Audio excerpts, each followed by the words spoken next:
heard what everyone else had to say. Before, I don't want to go too far forward into what we do next because we'll have a section on that. But the Eze deal tagged into the Gibbs White deal. Does it all fall onto Levy's shoulders for you? Who should take the blame? Is it the fact we've gone too late? Is it that we can't attract players? Where are you at with it all? You know me, I say it as it is. And some people like it, some people don't. And it's not going to change tonight. So Lubo had a 27-point plan or 7-point plan. I've got a 1-point plan, and it hasn't changed in 6 years. 1-point plan. As long as he's at this club, nothing will change. Nothing will change, ever. And it's as simple as that. Sean, you started tonight's show saying, oh, you know, my chairman did a boo-boo and, you laughed it off. You don't get away with it like that, Sean, right? You have defended this chairman at every juncture, every opportunity you've stood up for him. And this is the problem. Don't start a personal attack by being. No, I'm going to have my say. I haven't spoken. Okay, fine, but don't start a personal attack with a lie. Don't start a personal attack with a lie, okay? Don't do that. I have sat here patiently for 27 minutes. I don't want to be interrupted for 5 minutes, right? You are one of the fans on your channel where you have defended him more than anybody else. And this defense of this chairman is problematic, man, right? When we agreed to do the Spurs 5, we wanted some fiery debates and to say it as it is. I'm saying it as it is, not for the sake of the channel. This is how I feel, right? I don't blame you for what's happened, Sean. I blame him. But as long as we keep defending him, he will get away with it. Every time we change a manager, he buys himself more time. Every time we reshuffle the deck, he buys himself more time. A couple of weeks ago, I sat here, guys, and I said to everyone, I don't buy into this. We've got Charrington. Things are going to change. Oh, Vinay's here.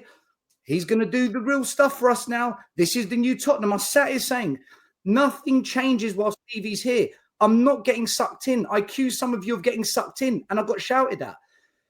The journalists, the ITKs, the football agents on Twitter, they lie, manipulate, and they misconstrued information. They've built a business on misleading information. They suck us all in, right? And they're laughing and they're making money whilst Romano's a millionaire waffling. He's a millionaire waffler. I should have done his job, not YouTube, right? He's killing it.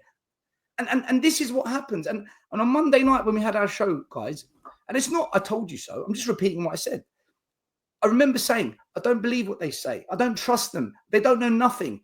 They're not in the boardroom having the negotiations, having the conversations, trying to sign the players. They just peddle out some random information until the player's wearing the shirt, until the player has got the Spurs shirt on, like the one Johnny's wearing. They're not a Tottenham player. And that's the way we should approach it. And unfortunately, all our hopes got built up and we're crushed. Daniel Levy said when he spoke with Gary Neville that he gets involved in the transfers. That's the one time he gets involved. Well, he's doing a cracking job so far. The two biggest signings that we were looking at, he's balls them up. In some way, shape or fashion, this elite businessman couldn't get this over the line. We've been gazumped by Marinakis and we've been gazumped by Parrish. Look, for me, guys, I expected nothing this season because I knew changing the manager wasn't the only thing. Changing the manager, we've done 16 times under this ownership. Changing the football director, we've done 9 times. You can change as many things as you want. As long as Enic and Levy are here, their mantra, their criteria, their stipulations remain in place, and you must follow what they say or you're out. And as long as they're setting the checklist that we must all follow, as in those who work for them, we're always going to be like this. Frank is being set up to fail. And I said it again a couple of shows ago.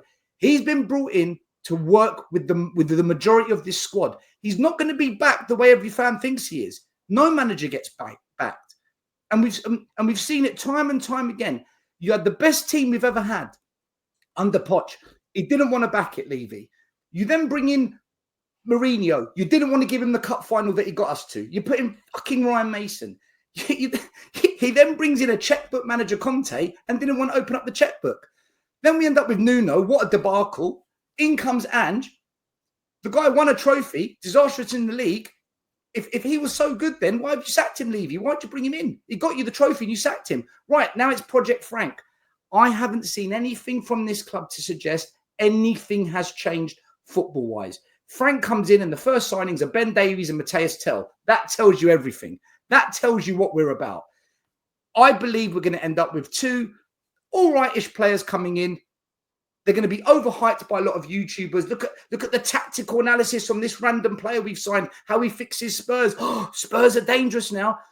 And Frank's going to be set up to fail. The poor bloke, and listen, I wanted Ange to stay, but Frank's here. I'll back him. I said he gets a year, but he needs some tools to work with as well. And he's not going to be given them because this chairman doesn't mean what he says. If you really meant you want to win the Champions League and the Premier League, you move heaven and earth to bring in these top players. Eze should have been done weeks ago. Trigger the release clause. No, we want to flaff about, wait around. We want to restructure payment deals. We want to throw in Richarlison. It's madness, man. I'm not surprised, guys, right? I'm not angry because I said this season I expect nothing because I know this board won't let me down. At the same time, I'm not going to get angry because what's the point? What is the point of getting angry? Because the guy, as long as he's here, we're stuck. And this is the truth, man. Enic out, Levy out, or this continues for another 25 years. And this notion of, I want to see the next chairman, or I want to see the next ownership before getting rid of them, sod that. They've got to go. They don't care about us fans. If they could get rid of all of us tomorrow and replace us with NFL-style fans paying £500 a game, they would do it. They would do it in a heartbeat to get that money and mug every single fan off if they could get away with it. That's the kind of ownership we've got. They don't give a damn about us. And I haven't ever changed my stance on that. Whoever we bring in next for me will be underwhelming compared to the players that we were hoping to get. And that's where I'm at. And I think we're in for an average season. And Frank, I feel sorry for him, but he knew what he was signing up for. So that's it, man. All right. So you said, I'm not going to get away with laughing off that my chairman made a boo-boo, right? You said you defend him non-stop. You said last week, Sean, all you do is defend Daniel Levy. Just quickly, are you presenting your argument like it's settled science, like Daniel Levy is the worst chairman in the world? I'm presenting it as you have consistently defended this man at every juncture when given the opportunity, okay, Sean. Cool. And yet he continues to let us down, disappoint us, and completely take the mick out of every Spurs fan. If I was Christian Romero, I'd be regretting signing that contract. I just wanted a one-word answer. Last week, I asked you a question when you were saying that the protests are far better, there's far more Levy out sentiment than I give credit for. And I said, we were talking about the protests, I think. And I asked you the question, so why is it that, I said, do you watch my channel? And you said, yes, you did, right? And I said, so why is it that my channel then has 37,000 people if my representation of always defending Daniel Levy is so bad? And you said, what did you say? I don't know what I said. Tell me. You said, I can get the quote up if you want, but you said, because you're so balanced, Sean. Because you're balanced. You're not balanced. You said we lost. I said you defend. Was that because the narrative wasn't quite as strong in your favour? Hang on, that you did say. I'll go and get the clip if you want. I'll press pause. Go and get the clip and show you. Sean, I can tell you what I said. I said at every opportunity to defend Levy, the energy you show to defend him is far greater than when you actually call him out. Tonight you called out Levy and you were laughing and giggling. Ha, my chairman's made a boo-boo. But when you're defending him, it's passion. It's a different energy. As I've always said, if you do watch my channel, you said you watch much. See, it's interesting. You're changing your narrative. You're changing your narrative. You're changing your narrative, right? Last week, when the wind wasn't in those sails, you said I'm balanced to defend your point. Before that, you said I always defend Daniel Levy. You also said, hang on, I'm not finished, mate. You asked me to stop talking. I'll ask you. You're saying things I didn't say. I can go and get the clip, mate. I can go and get it right now. Give me 5 minutes and I'll go and get the clip and embarrass you. Can you also get the one where I say you show different energy when you're defending him? No, you have previously said I always defend him, which again isn't true. Anyone that watches my channel will know. Listen, just 1 second, mate. I watched the show with you and Johnny yesterday. Johnny had to go. Can I finish my point, please, Stel? Okay. Thank you. Not yesterday. You said I always I always defend Daniel Levy. You also said that you watch my channel, so you're familiar with my content. What is my general stance on Daniel Levy's ownership continuation?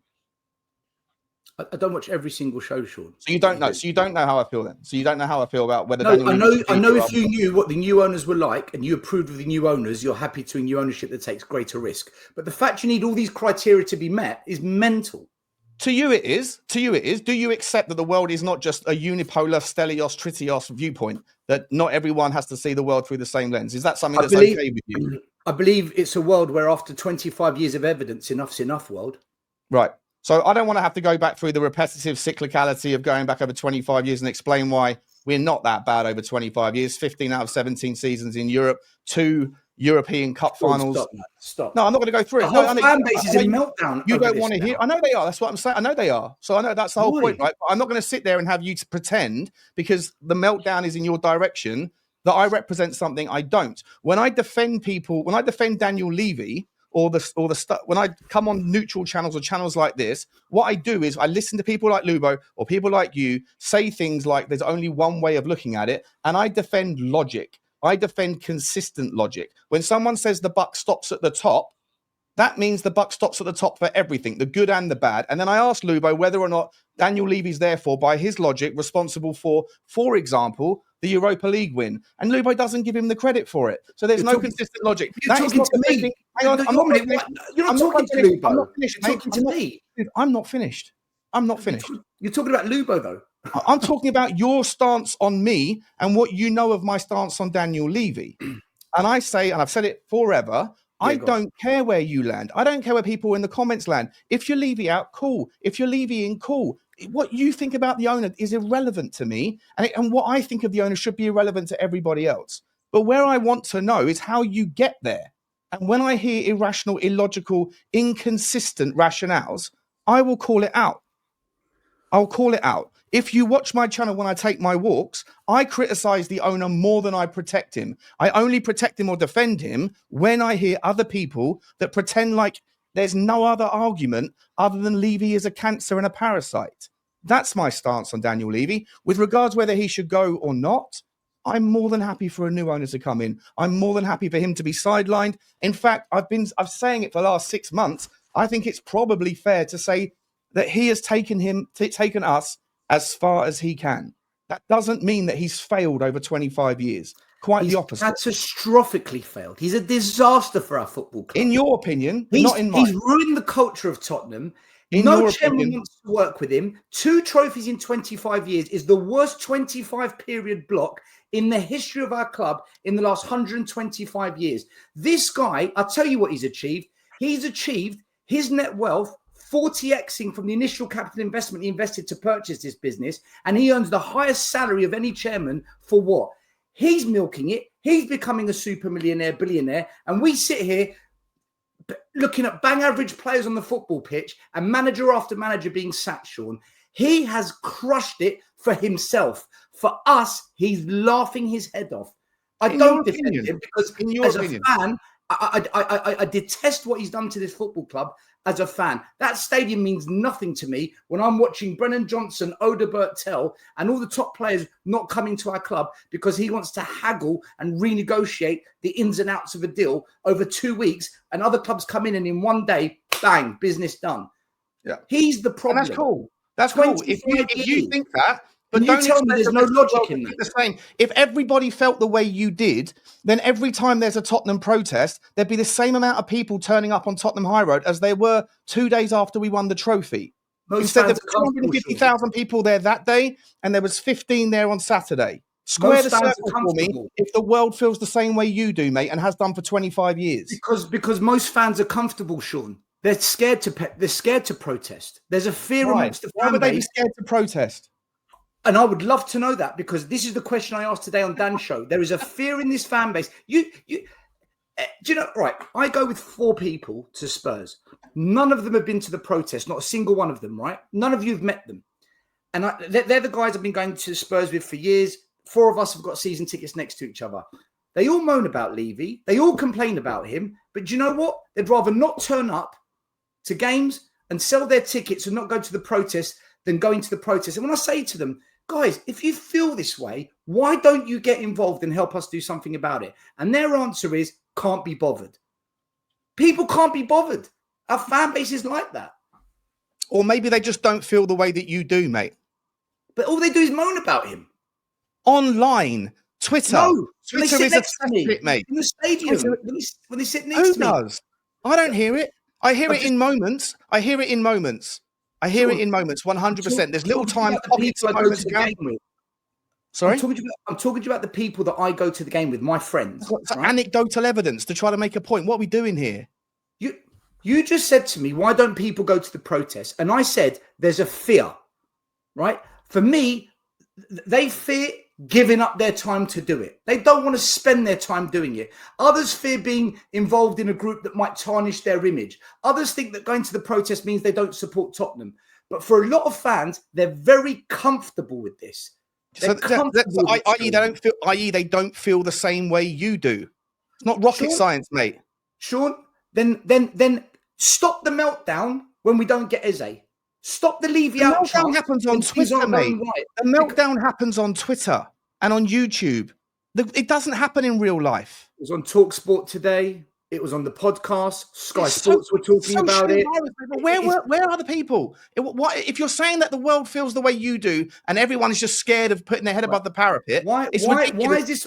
Protest is happening across the street, mate. 62,000 people were walking to the stadium and 61,980 people didn't stand by a yellow flag for about 5 minutes. 3,000 people watching this live show. Way. 3,000 people watching this live show, and the vast majority are backing me. Why then? Currently they are. But if we were to sign Morgan Rogers tomorrow and Savinho the next day, do you really think they'd be feeling the same way?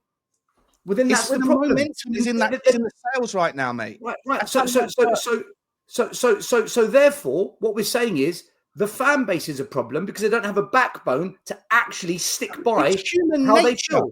It's human nature, mate. Whatever's going on, if you get punched in the face, you're going to be in pain for a minute. If you have sex, you're going to be having joy for a minute. It's what's happening right now. That's how life works. Sean, but this happens for 25 years. It's been happening for 25 years. It's not 1 minute. Yeah, but hang on a second. Look, there's things going on in this country that I totally don't agree with. And I sit at home and I have a discussion with my missus or friends or whatever, but I'm not out in the street marching about it. But I can sit at home and have and be pissed off about it.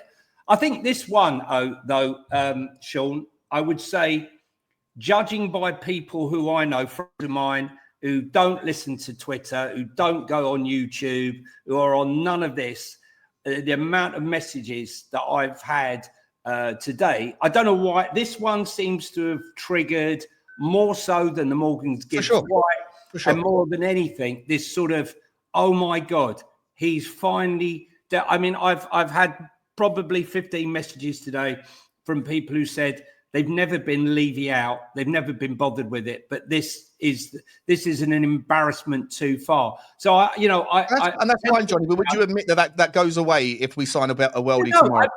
Look, it's the emotion right now. Of course, exactly. When something terrible's happened, or you're angry like I was. I mean, listen, I've been near the Eze business since he was 15 years of age, right? Since he was let go by Millwall. And my dream has always been for Eze to come to Spurs, okay? When he went to QPR, I was hoping that he would leave QPR and he'd come to Spurs. But no, the only person that really saw the potential in him was Dougie Freeman.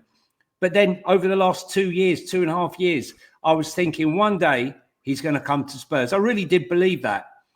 And I believed it up until, yesterday afternoon when the phone went silent. And I understand.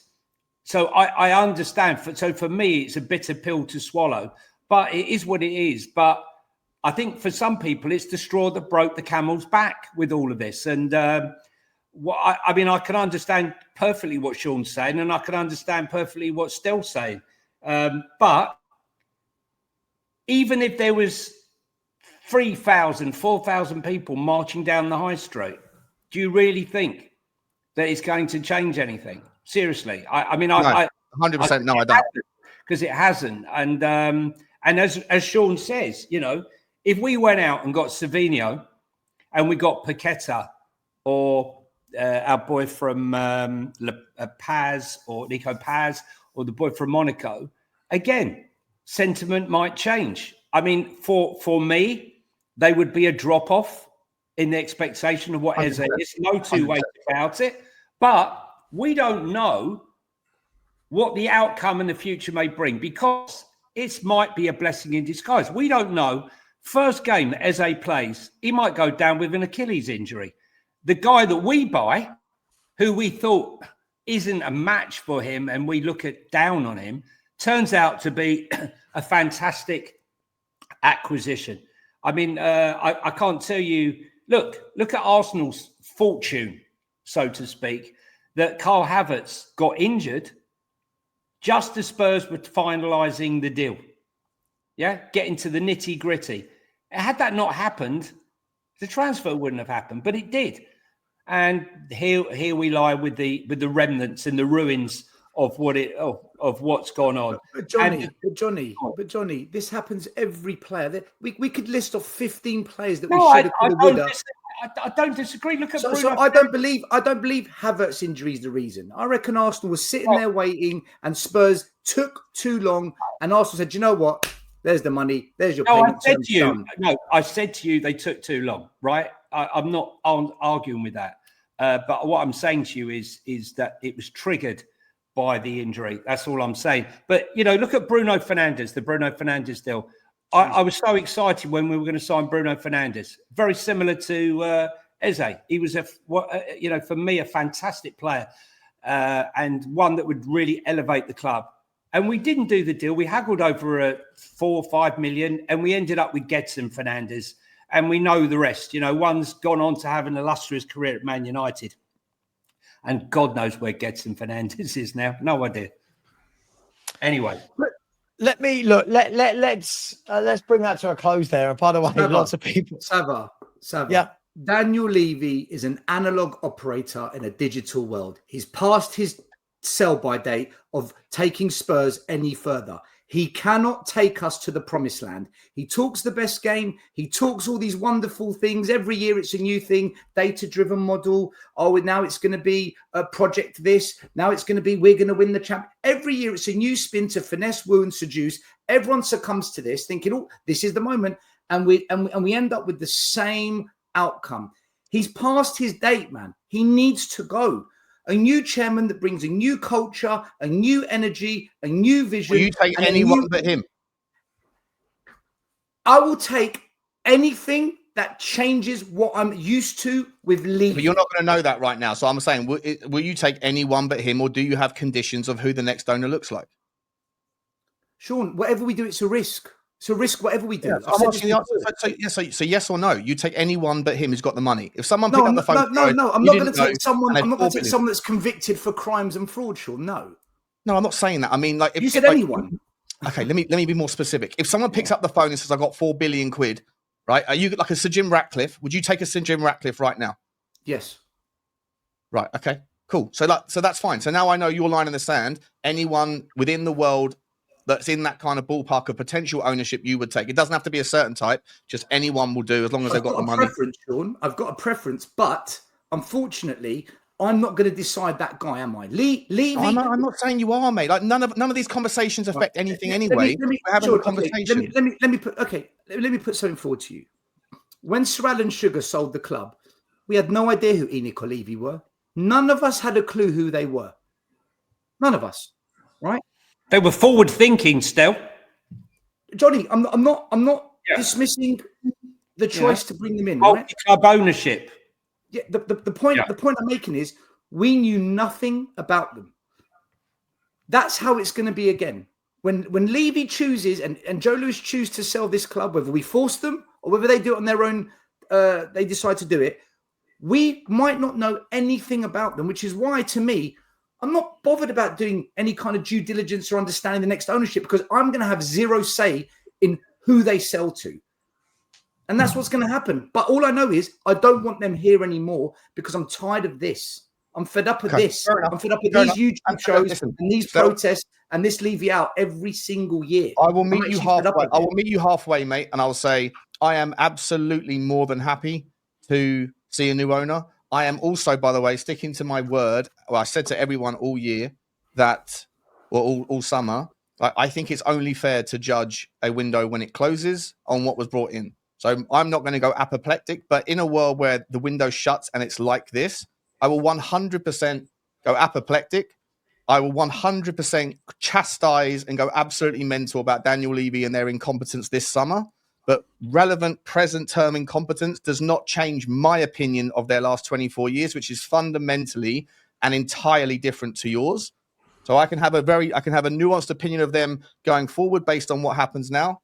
But in terms of the past, that doesn't mean anything regarding how nothing changes in the way that I think of them in the past. One thing I wanted to ask you guys, though, I don't know, Sabra, if you've got a schedule that we need to move on from. Sure. But I just wanted to ask you, we can have a few minutes, and then I have got 20 super chats.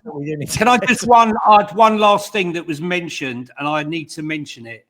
The story that was thrown out in the press as well, that Spurs offered Richarlison, was a prime example. Prime example of the press inventing a story that could have done serious damage to relationships. Because first of all, it wasn't true, right? No truth in it whatsoever. But imagine had he thought it was true. Confidence breeds confidence. The guy struggled for confidence. He suddenly found his confidence. Right, he's banged in 2 goals. We need every player firing and confidence, and then you see that apparently as if Richarlison was offered as a make-weight in the deal to Crystal Palace. I mean, come on. I mean, really, it was me that started the rumor. I leaked it to Sky Sports. It was actually, yeah, no, but literally, it was more than one news company picked it up. And all it does, it starts a domino effect.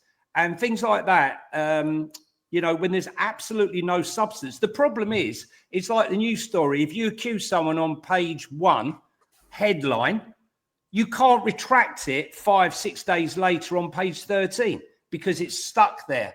So now, I've had people messaging me today. Yeah, what do you think about Richarlison? Can you believe it? They're offering the club. I mean, this is what it does. And to that point, I agree with Stel that the press have a responsibility, but they don't care about us. It's about clicks, likes, engagement. Very much like Spurs 5. That's a bit sad. I want to ask Sean. I was going to ask you something, Stel, but I thought I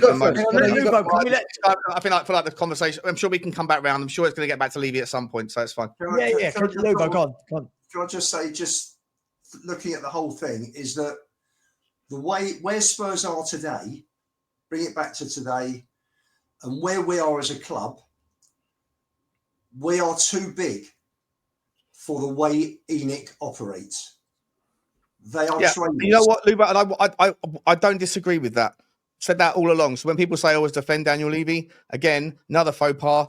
I've got about 1,000 examples of me saying I 100% concur that if you take a business from 25 million and you grow it to 4 billion, suddenly you're swimming in a much bigger pool. And unfortunately, the likes of Todd Boehly, you used Todd Boehly in your first answer, Lubo, and you use Man City. You know as well as we all do that those things are very, very nuanced and have different factors involved in that conversation. But for what it's worth, people like Todd Boehly are billionaires in their own right and have made a hell of a lot of money working with different sums of money.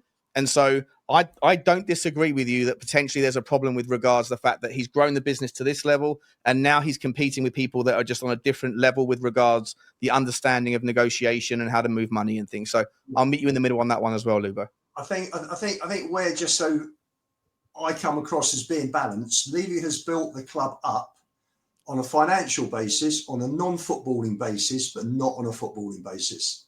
So they will take their billions when they sell the club. And my point has always been, and what have the fans been left with? And I'm not talking about the ground's there forevermore. Fantastic ground. That's real estate. The training ground I've never even been to. That's real estate. I'm not talking about real estate. I'm talking about football. I'm talking about memories. We are all fans. We see them on the telly. We go in the grounds. It's about being there, seeing the players. It's all about the players, the great goals, the great tackles, the great saves. It's about the memories. And for me, this is where I'm coming from. I'm not interested that, you know, for me, the other thing also is that if whatever you do in life, if you are well paid, you've got to earn it.